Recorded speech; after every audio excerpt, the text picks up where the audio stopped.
Compadres from all over the world. We are the Wrestling Compadres Slamcast right here on Fox Sports, y'all. I hope everybody's having a splendid day wherever you're listening to us. If you're eating breakfast, if you're driving in the car, welcome to the show. We're here to talk about my favorite thing in the entire world, and that is wrestling. If you guys aren't already, you can follow us at Fox Compadres on Twitter, Facebook.com/Fox Compadres. You can follow me. My name is Carrlyn Bathe. I'm at Carrlyn Bathe on pretty much everything. Absent from studio today is Jonny Loquasto and his best friend, the soundboard. They are on location. They are not here. We miss you, buddy. Also, subscribe, rate, and review on iTunes. You guys know the drill. This week, we're talking about Charlotte. We're talking about Sasha. We're talking about Roman, Kevin Owens, and of course, we literally cannot go a week without talking about Goldberg and Brock Lesnar. So we're doing it again because there's plenty to talk about. Joining me in studio, we've got the man, we've got the myth, we've got the legend. His name is Scott Narver. Hey, bud, how's it going? We got all three of them? All three of them right here. Well, that's dandy. Right here. I'm on the social media at the Curtain Jerks is where I'm at. That's nice. In case people will give a hoot. They do. Somebody gives a hoot. Don't pollute. Now, on the phone, as always, he's not in studio, but he is in Washington, D.C. You can follow him at The Walking Dale. It's Dale Rutledge. How's it going, Dale? What's up, y'all? I am just so stoked. It's a good week for wrestling and a good week for me because I'm headed to New York for Final Battle, Ring of Honor. Ooh, that's exciting. Have you ever been to New York, Scott? Yes. You have? SummerSlam. Oh. Yeah. And Right. previous times. Any hoozles. I hope you have fun, Dale. That's going to be super fun. We'll talk about that a little bit later in the show, but first there's lots to talk about. We're starting off with one of the hottest matches of the week. Gotta fan myself off of these papers. We're moonsaulting right into it. It's Charlotte versus Sasha from Monday Night Raw. These two, I tell ya. I mean, I don't even have to tell you. These two are incredible. This week on Raw, Charlotte and Sasha wrestled for the title, and it resulted in a countout. Mick Foley was not happy about it. He came out. He said, no, take a rest. This rivalry isn't ending here. It's going to go later in the show. We're going to do a no DQ, no countout, falls count anywheres match. And Sasha ended up beating Charlotte in Charlotte's hometown of Charlotte.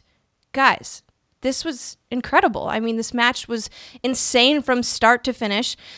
Scotty, do you think, of all the Sasha-Charlotte matches we've seen thus far, was this their best match to date?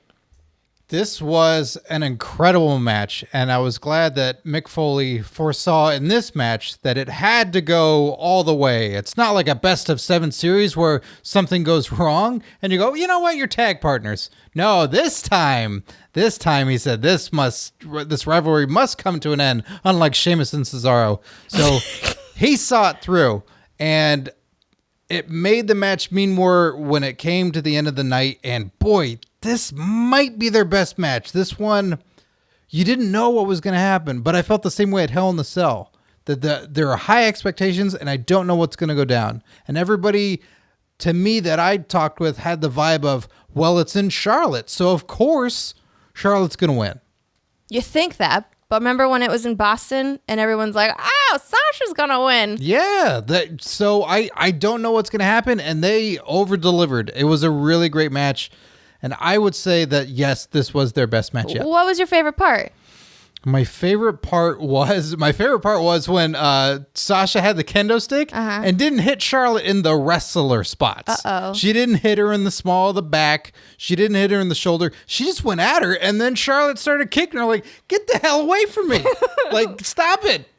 And then they were fighting over the stick, and it got crazy. It felt crazy. Yeah, it felt real for sure. Mm-hmm. Dale, I know you saw this match. I know you're a huge Sasha fan. She's got the title again. Do you think this was the best match that they've wrestled to date? I loved it. I thought it was perfect storytelling. I like the back and forth. You know, I've seen both of them. I think they've had it for about a month each in each of their title reigns.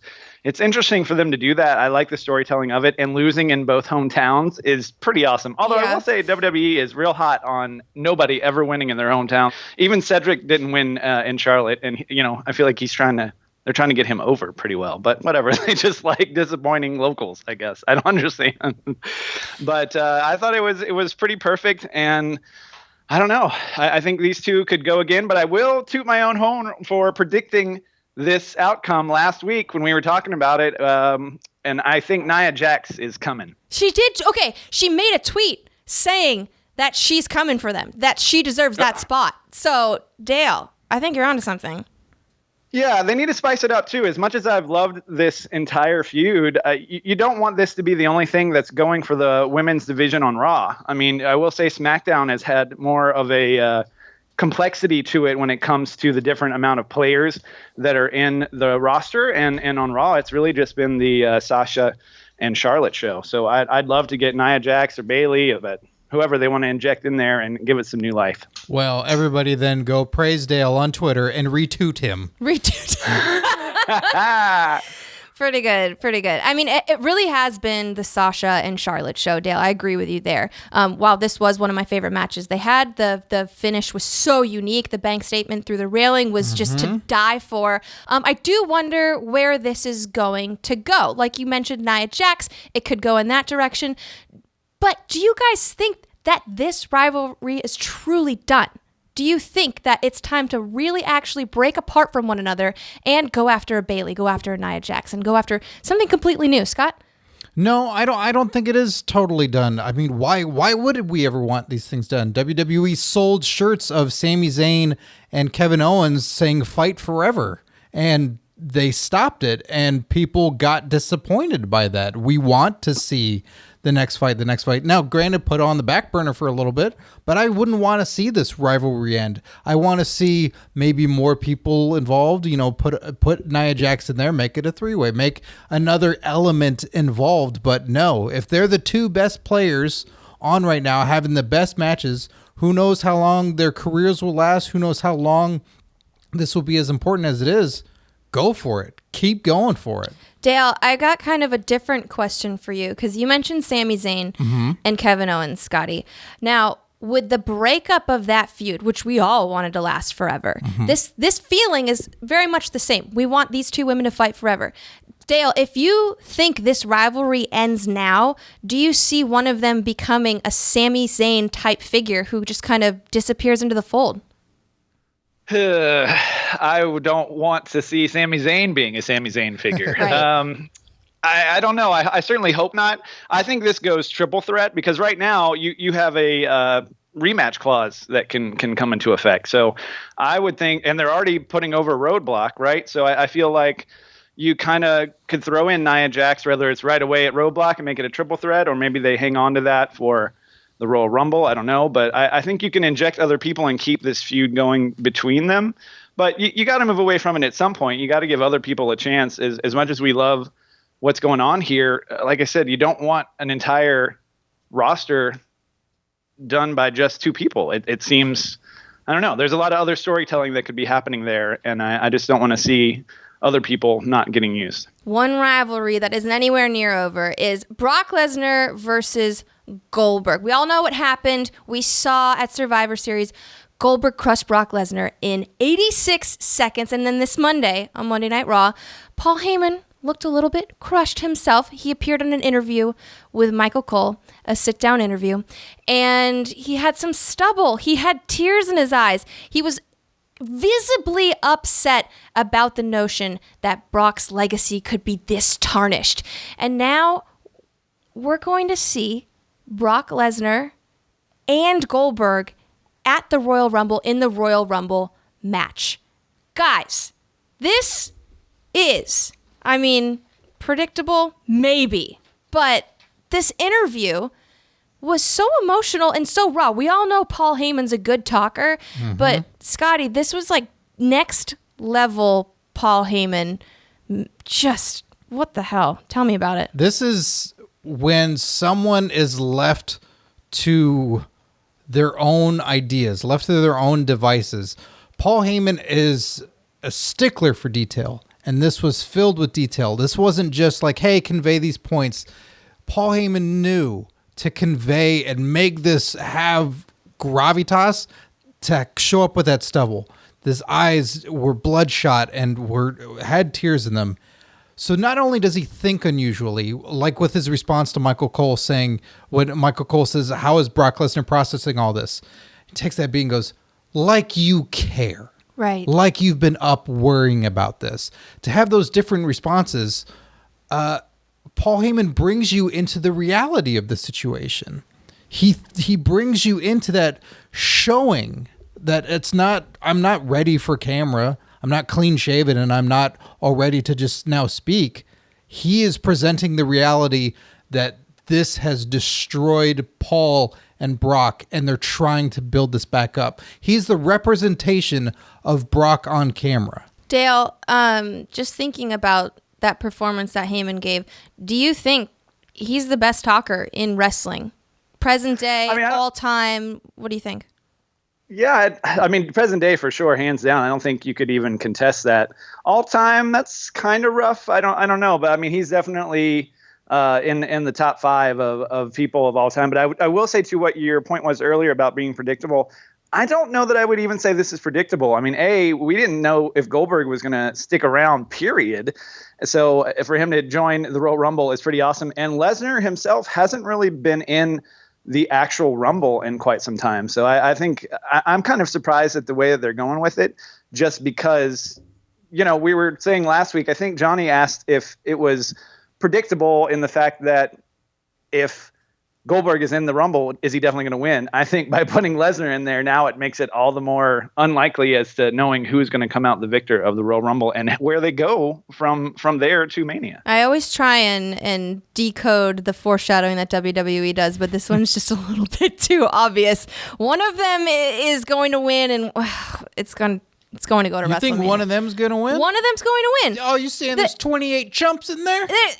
Listen, It brings me to my next question is how do you guys see this playing out? Because I think Goldberg wins, and then we're going to have Reigns win the WWE title at some point, and then we're going to have Spear versus Spear at WrestleMania. I mean, they're just going to try and force us somehow. Somehow, this is all going to come back to forcing Roman Reigns on us, and it has nothing to do with him. That's just my pessimistic mind. With special guest referee Edge can also add another spear. And this WrestleMania brought to you by Vlasic Pickles Spears. What were you going to say, Dale?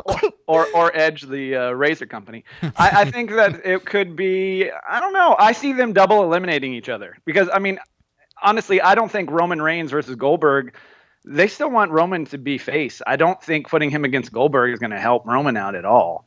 So I don't know if that's really their best idea. I'd rather see them double eliminate each other and then have their match again at WrestleMania or something along those lines. But I don't know. I don't know if I see one of them winning the title and the other challenging as a possibility, I suppose, as well. Once again, it's just real wrestling logistics coming in and shitting on everything that I think is going to happen.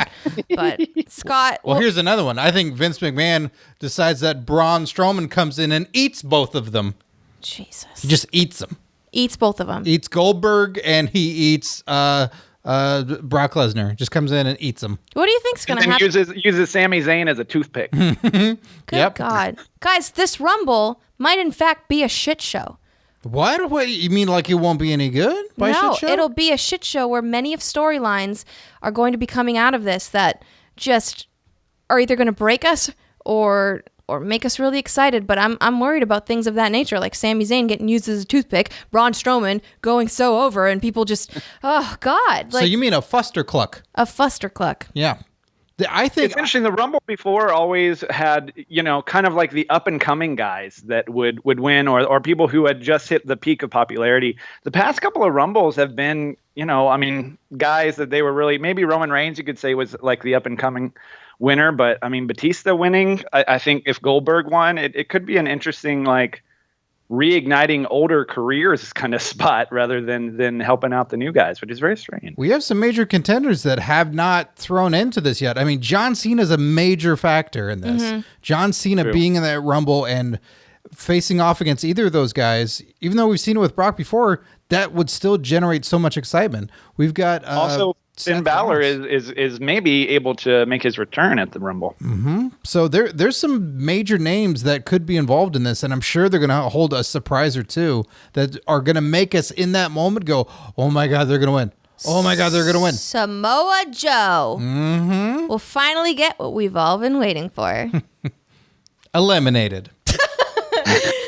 We've got quite a few weeks until the Rumble even happens. So, I mean, you know what's going to go down. Things are going to be crazy. Nothing's going to be as we thought it was going to be. But one thing we can count on is Roadblock. We've got Roadblock coming up in between. Is that the slogan? One thing we can count on is Roadblock. Roadblock. You can count on it. One of the things we've got to look forward to in Roadblock is the main event. It's been announced. It's going to be Kevin Owens versus Roman Reigns. And they had some very interesting happenings this week on Monday Night Raw. Basically, Roman crashes the highlight reel and claims that Owens would have lost if it weren't for Jericho. Owens tells Romans to shut up, turns to Jericho, who's pretty much inches away from adding Reigns to the list, and tells him, all you're doing is making people think I can't defend this title on my own. Ooh, burn. Seriously, though. He turns into, you guys back me up here, he turns into what I like to call dejected Jericho. Mm-hmm. Can that catch on? Yeah, that's the thing. People know how to spell dejected, I'm sure. Dejected Jericho. He leaves angrily, gets attacked and pedigreed by Seth Rollins in the parking garage. Nothing went his way. That was a real shit night for him. After all of that, is it safe to say that Kevin Owens is making the list and this friendship is over all because of that bastard Roman Reigns? You laugh like he's not a bastard. I love that. I hate this guy. Come on. I hate this guy. He's ruining weddings, receptions. He's ruining friendships. This is the best friendship since Ren and Stimpy. Scotty? Is it over? You know, I hadn't looked at it that way, that Roman is the guy ruining these things. I don't like the fact that Roman is coming in. He's got a title. Now he wants another one. Like, no, it's too greedy. It's too soon for all this. But Conor McGregor. Have these actions caused Owens to get himself on the list? I don't think quite yet. I think it's coming. I don't think that was the night for it. I thought the segment under-delivered. I don't think this was the segment to catapult all this. It went on forever, and it just didn't strike to me. So I feel like if they're going to do it, it has to be a moment like Jericho does it. It's not a secret thing that Kevin discovers later. I think it'll be Jericho blows up and puts him on the list. That wasn't secret at all, though. They did blow up. I think bigger. And then he's going to write it and Owens will try and stop it. And it's, he's holding the wrist and he's shaking, and he's trying to put him on there. They end in a hug. Something like that. That's what I think. Dale. Yeah, I agree with Scotty. There's no way that this glorious friendship and entertaining segment week after week ends on this half-assed argument that they have with Roman Reigns coming in looking drunk or something. I don't know what was going on with Roman Reigns in this particular segment, but I wasn't into it. But yeah, I think that this is just another tease and they're going to be fine next week. But I mean, you got to have this cultivate at a major pay-per-view or something, maybe even WrestleMania. I don't know, but there's no way that this is ending in such a small firework. I need an entire display. Roadblock is still down the road. Royal Rumble, far away. Mm-hmm. You know what's close though, Scott? That beverage of yours in that fancy old vintage Undertaker container. Great description, but no, we've got tables, ladders, and chairs this Sunday. Nice. I like that one. Just another pay-per-view, Yeah, but this one's super violent, so I'm okay with it. Well, that's good to know. There wasn't a pay-per-view for Thanksgiving weekend, and I didn't know what to do with myself. Oh, well, did you at least eat some turkey? Oh, yeah, I knew it was something I was missing. Wow. I paid $50 to watch him do it. Jesus, you guys. Well, one thing that we don't have to pay $50 anymore for is the WWE Network. We can watch a pay-per-view for $9.99. So this weekend, we've got tables, ladders, and chairs. It's going to be crazy. We just found out on SmackDown tonight that Bray Wyatt and Randy Orton will be taking on Heath Slater and Rhino for the tag titles. That's just one of the many wonderful matches that we have to look forward to. We've got our producer in studio that's got the list for us. Producer Andrew, can you give us the list of matches we've got this weekend? Hello, friends. Hi. We've got this fabulous tag title match. Looking forward to that. I hope Randy and Bray win that one. We'll see. Ooh. We've got Nikki Bella versus Carmella. Nikki looking to show Carmella that she never talks smack about John Cena. We've got Kalisto versus Baron Corbin in a chairs match that Corbin tried to start early this week by smacking Kalisto right across the back and earning himself a disqualification. Uh-oh. See? I mean, it's good to get into your work early. You know, you don't want to procrastinate till the last minute. Just start swinging chairs. Don't be like me.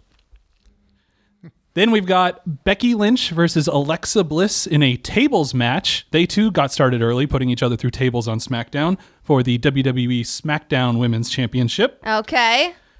Miz versus Dolph Ziggler in a ladder match for the Intercontinental title. Uh-huh. Two things that go together like peanut butter and jelly. Will that's for the last time? Supposedly. We'll see. Here's hoping. And then, of course, we have AJ Styles and Dean Ambrose for the WWE World Championship in a tables, ladders, and chairs match. Producer Andrew, everybody! Oh my. Andrew, the producer, you just read the list. Nailed it, Dale. Nailed it. Guys, of all these matches, what's one of the ones that you're looking forward to the most? Wyatt's taking them tag titles. You think? Finally, they're on the roll. Yeah. They're not. Unfortunately, they're not doing anything with the Slater Rhino storyline anymore. Ever since Slater got signed, it's been kind of a downhill slope for them storyline wise. So I think the Wyatts are on fire. They came out of Survivor Series on top. The only natural choice would be to give them titles. They're not doing anything with Dean Ambrose either, and they keep giving him shots at stuff. God. Yeah, that's why they don't give him the title back, do they? So I mean, that's fair. it's a bit of a placeholder, I feel. Very true. Scott, I mean, you just look like you've got this favorite match on the tip of your tongue. We want to say it on the count of 3 at the same time? Okay. 1, 2, 3. Baron AJ Corbin Styles, Fudge. and Kalisto I chairs. messed that up. Why are you interested for that one? I am oddly interested in that one because I feel like something weird's going to happen in that match. Yeah, that's going to be so messed up. It's going to be messed up. They're in a chairs match. It seems very out of Kalisto's range of what he does. Baron's a gigantic man that'll swing a chair around and hurt Kalisto. So I don't know if it's going to be one of those, like when we saw Batista versus Rey Mysterio, the giant versus the little man, and he would run around everywhere to get away from Batista. If this is that is going to be, and if they're going to do it well. I'm really curious to see if this is a very, very good match, which it has the potential of being because it's unusual, because there's a gigantic man and a tiny man running around with chairs. I bet he's going to swing Kalisto around as if he were a chair and just bash him into things. Well, great. Now I'm even more excited. Well, I'm looking forward to Dean Ambrose versus AJ Styles. I want to see Dean do something. We've talked a lot of crap on him the past couple of weeks. Honestly, ever since Stone Cold said he was resting on his laurels, we've just never let that go. The WWE Universe hasn't let that go. I'm not letting it go. I'm hoping something happens from this, whether even if it's just a slight character change, even if he doesn't win the title, just find something that resonates with all of us, Dean, please, because it's inside of you, and I feel it. You were so good. You're lacking right now. It's as if I'm speaking to you, and you're probably not listening, but for the love of God, I'm putting into the universe, be better than what you are right now. Because you were there on the night. We were sitting on other sides of the arena. Yeah. You were so elated when he won Money in the Bank and then cashed in that night at Money in the Bank and became the world champion. That was the defining moment of Dean. That was pinned to the top of your Twitter page for months. Yeah, it was just absolute utter shock. I felt like a little kid when I watched that moment, and that I really expected so much more from him since that. And I don't know if he gave us everything we ever wanted in one moment and the rest was just never going to be as big as that, or if he can do it again. Honestly. The challenge is out there, Dean. Can you do it again for Carrlyn? Bring it, for the love of God. Okay. I'll also say the women having a tables match, I can't remember them doing one in a while, maybe 2010 with like Beth Phoenix. I can't remember the exact match, but it's been years since we've seen a women's tables match, I feel. So that's pretty dope for SmackDown as well. And the two firecrackers, Becky and Alexa, doing that is just going to be wild. Something truly out of the box happening would be Alexa winning the title this soon from Becky. Dale, what's something else, like, of all the matches that we've got on the card here, what's another surprising outcome that would truly just throw you for a loop? Honestly, Dean winning the main title would throw me for a loop. I don't know if it'd be a surprise outcome, but I'm really ready for AJ to move as champion into his next feud. Because honestly, this is where we've been stuck right here with Dean Ambrose and AJ. And Ellsworth added some spice into that mix. But I'm ready to see AJ as champ move on to another challenger. So I would be shocked if Dean took that title and we had to continue this feud past 2016. Scotty, other than spicy Ellsworth mix, what's something else that is just so unpredictable, so outside the box that if it were to happen, you would just lose your crap? Something to what you're talking about earlier, it involves Ellsworth, of course, is to see Dean turn on James Ellsworth. That James Ellsworth tonight on SmackDown Live was taken out on a stretcher, getting a Styles Clash off some stairs onto the hard cement. A beautiful Styles Clash, Dad. Beautiful. But crushed a tiny man. That if Ellsworth comes out there to try and help his buddy Dean, that Dean just gets sick of it. And then AJ, like Dale said, can move on into something bigger and better. Undertaker, maybe. And then we get Dean beating up Ellsworth. So then we can love Ellsworth more. We have a reason to actually care strongly about Dean, that we can hate him, that he's picking on this poor guy. And that can move into these next feuds. Guys, go ahead, Dale. Oh, I was just going to add that I think we should also keep our eye on that Ziggler-Miz match. That's happened a few too many times now. I think something wonky could maybe happen there. I don't know if could Sami Zayn make an appearance and I don't know, try to get that belt again or something. I'm not sure, but something. It's weird that it's happening like another time. So I don't know. I like that. Keep your eye on it. As far as unpredictableness goes, seeing someone from the other brand show up at this pay-per-view would be truly unpredictable and something that I would just love to see. And you said it, Sami Zayn would probably be the guy that I'd want to see show up and make a run for something like the Intercontinental title, or just make his voice be heard and maybe try and get traded over to SmackDown. To end this month with... Oh, we're wrapping up the month. That's right. We're wrapping up the month. Whoa. Yeah. Eat them leftovers. Yep. I hope you're full of turkey. I hope you guys had a great Thanksgiving. And I hope you're ready to listen to 3 special people that we've picked for the best of the month at what they do.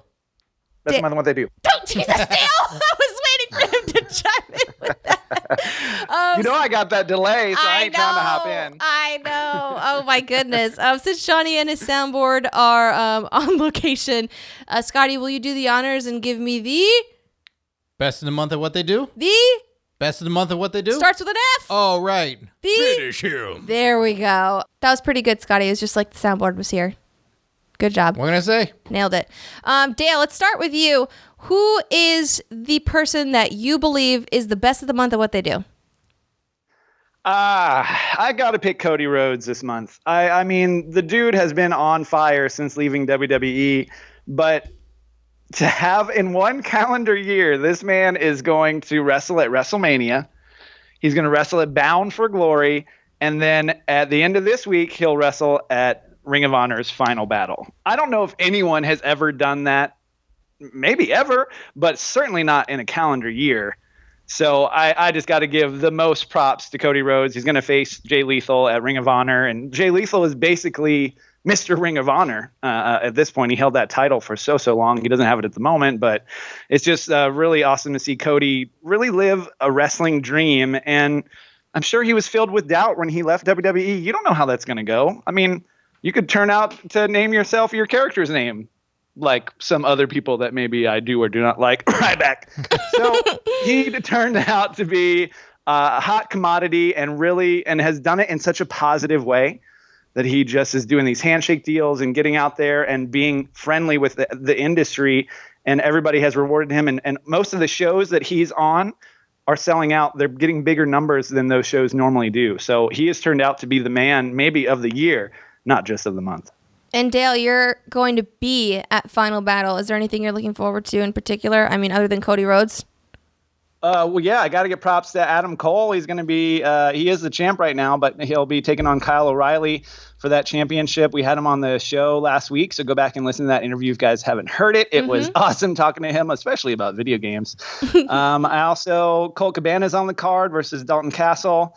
That's always going to be interesting when Dalton Castle is involved. And plus, you've got the Briscoes versus the Young Bucks. Certainly not the first time they've gone against each other, but my tip-top favorite is going to be the four-corner survival match. You got Dragon Lee, you got Bobby Fish, you got Will Ospreay, my personal favorite of the year, probably over Cody Rhodes, maybe even, and then Marty Scurll, who has just won the championship for the TV champ. So that is going to be straight fire. Man, that's 3 months in a row for Cody Rhodes. He's somebody picked him every time. That's so funny. Yeah, Scotty, you can't pick Cody Rhodes. I'm not going to let you. You can't, but you can pick somebody else. I did previously, but I didn't think he was the best this month. Oh, and who was? There's always one contender, but that man wasn't broken up until a couple of days ago. Matt Hardy, sorry. Had you remained broken, maybe you'd be my pick, but instead, you picked him before anyway. Yeah. They can still be the best. It's not a one-time win. They're not a Dean Ambrose winning a title and then it's done. A one-hit wonder. No. Harsh. Goldberg.